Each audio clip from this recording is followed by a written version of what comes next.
ऐसा तो है कि एक बार लेकर के फिर आप ले सकते हैं, कोई भी ले सकता है, देने वाला कोई नहीं, अपने आप से उठाओ और खाओ।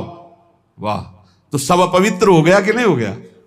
उसी जूठे हाथ से आप लिए, उसी जूठे हाथ से वो ले, उसे कहाँ वैष्णव सिद्धांत रह गया? पहले गांव में तो ऐसे पवाया जाता था, सबके पैर धुले जाते थे, पट्टी बिछाई जाती थी, बैठाला गया, सुंदर पत्ते के वो पत्तल धोने और फिर रज के कुल्हड़ आदि पात्रों में बढ़िया और परोस करके फिर जय जयकार हो, गाँव में भी जय हो जयकारा लगता था। और फिर ऐसे और जो पूज्य जन होते थे उनको भेंट देकर पैर छू, ऐसे सम्मान। अब ये जूता पहने और सब पवित्र भोजन, तो इसलिए मना कह रहे हैं ब्याह का भोजन नहीं लेना चाहिए, विरक्त को तो बिल्कुल नहीं लेना चाहिए।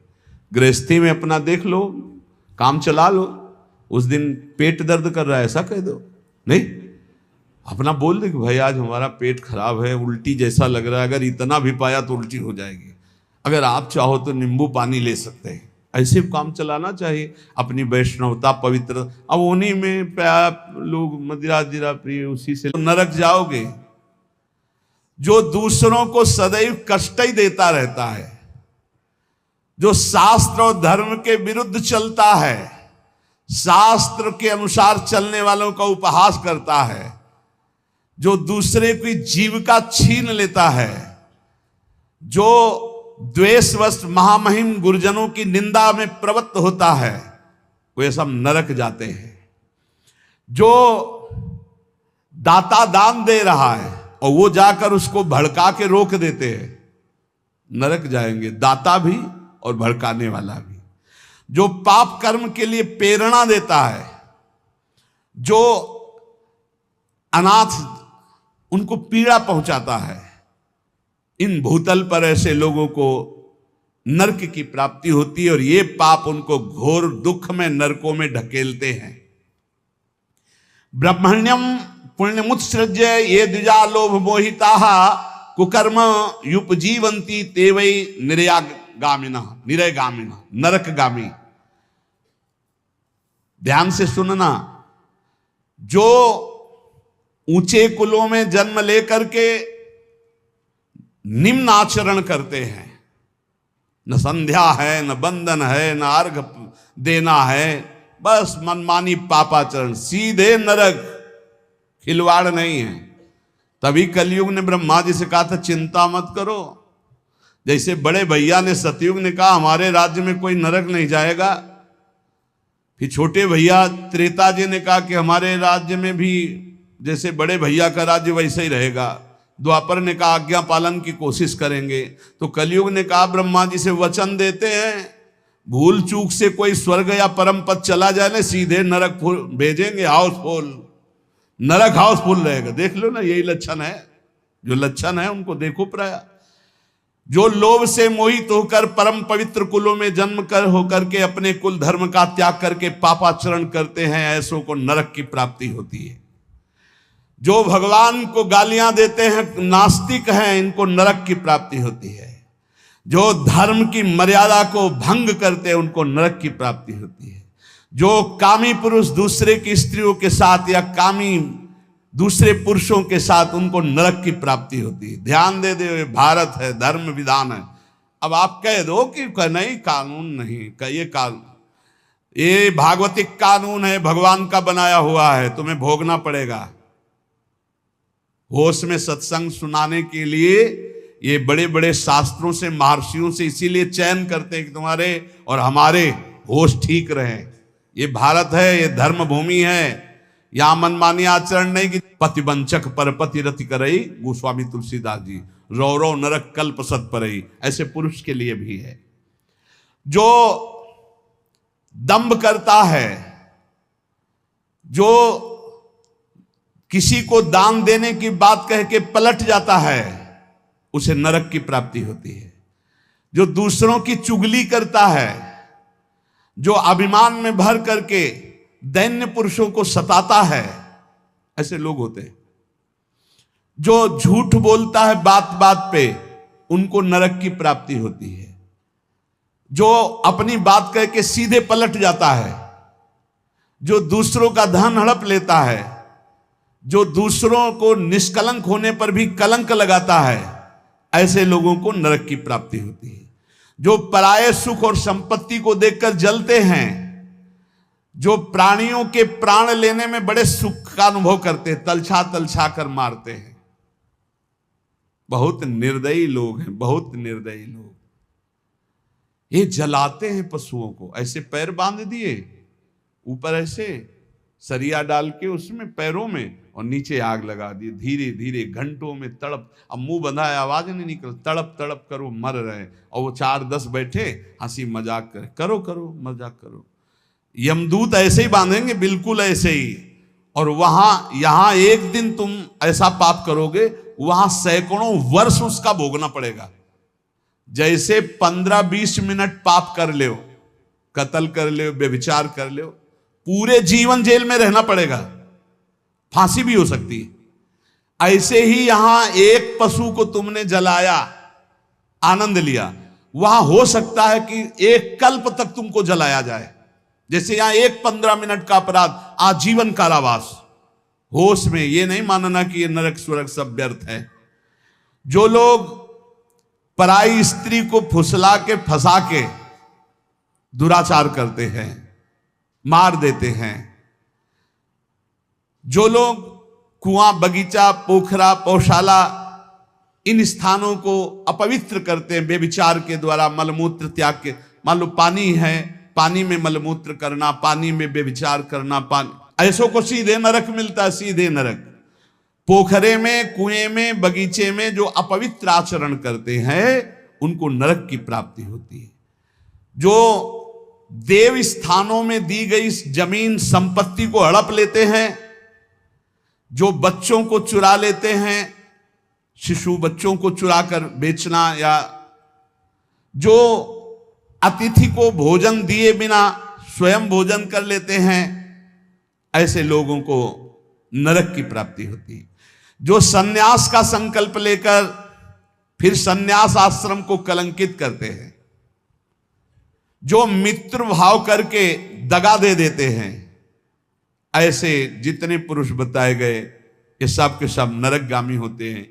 इसलिए हम श्री भगवान का आश्रय लेकर नाम जप करते हुए सुधार करें, हमको नरक न जाना पड़े, इसी जन्म में हमारी भगवत प्राप्ति हो जाए, निश्चित हो जाएगी नाम जप से। और ये संकल्प लो, अब लो नसानी अब ना न सही हो, तो भगवान कृपा करके माफ कर देंगे। हम तो हम सर्व पापेभ्यो मोक्षयिष्यामि मां शुचा। श्री राधा वल्लभ लाल की। ले रहे उसी से आप लोगे जूठा, कैसे भजन बनेगा।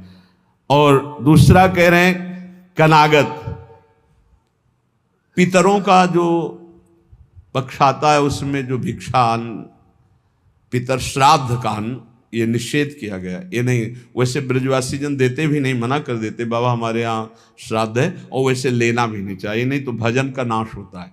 ब्याह का भोजन नहीं लेना चाहिए, कनागत पितर श्राद्ध का भोजन नहीं लेना चाहिए। और कारटो, वो जो तेरही, जो शरीर छूटने के बाद वो भंडारा होता है, वो वैष्णव जनों को नहीं पाना चाहिए। अब अपने घर में है तो बात अलग है, लेकिन निमंत्रण का नहीं पाना चाहिए। और विरक्त को तो पाना ही नहीं चाहिए, ब्याह का नहीं पाना चाहिए, पितृ श्राद्ध का नहीं पाना चाहिए। और कारटो कहते तेरही, जो 13 हो वहां शरीर पूरा होने के बाद, वो नहीं पाना चाहिए। और कह रहे हैं राजदान, राजा का भोजन नहीं पाना चाहिए, बड़े राज पदों पर विराजमान उनका प्रतिग्रह नहीं लेना चाहिए। और यहां प्राय हम प्रार्थना करते हैं अपने जनों से कि कभी ऐसा न स्वीकार किया जाए। जो साधारण नौकरी करते हैं, किसान हैं, वो 150 रुपया दे दे तो ले ले, उससे नमक दाल रोटी खाओगे तो भजन बढ़ेगा। और जो ऊंची गड्डी के चक्कर में पड़ोगे तो फिर भाव बिगड़ जाएगा, भजन नहीं होगा। राजअन्न निषेध किया गया है, राजअन्न, राज प्रतिग्रह बहुत हानिकारक होता है। यहां तक कि राज दर्शन निषेध किया गया। जब महाप्रभु चैतन्य देव से कहा गया कि जगन्नाथपुरी के परम महाभागवत राजा रुद्र प्रताप जी आपके दर्शन करना चाहते, तो उन्होंने कहा हाँ, यही करोगे ना, हमारा सन्यास धर्म नष्ट करोगे, अब राज दर्शन हम करें। यहां तक कि वो राजवेश से छुप करके और गोपी गीत कंठस्थ करके जब महाप्रभु को दूर से सुना तो कहा कौन महाभागवत अमृत रस बरसा रहा है। महाप्रभु ने आलिंगन किया। राज दर्शन, राज अन्न, राज प्रतिग्रह, ये इसलिए कि इससे बुद्धि भ्रष्ट हो जाती है, भजन में रुचि नहीं होती। और आगे कह रहे गृह दान, ग्रहों का दान। एक हम गृहस्थ को देखा, जब उनके लड़का बच्चा बीमार होते थे तो खीर, हलवा और भेंट उसको गोद में लाते और ऐसे सामने उतारते, कहते ले बाबा। एक बार गुरुजी से पूछा कि भिक्षा में जैसे, अरे बोले ले मत लेना उसमें, नहीं कभी ऐसा। देखो लोग संत महात्माओं को क्या समझते हैं, ऐसे पवाया जाता है जैसे अपने पुत्र को पवाओ।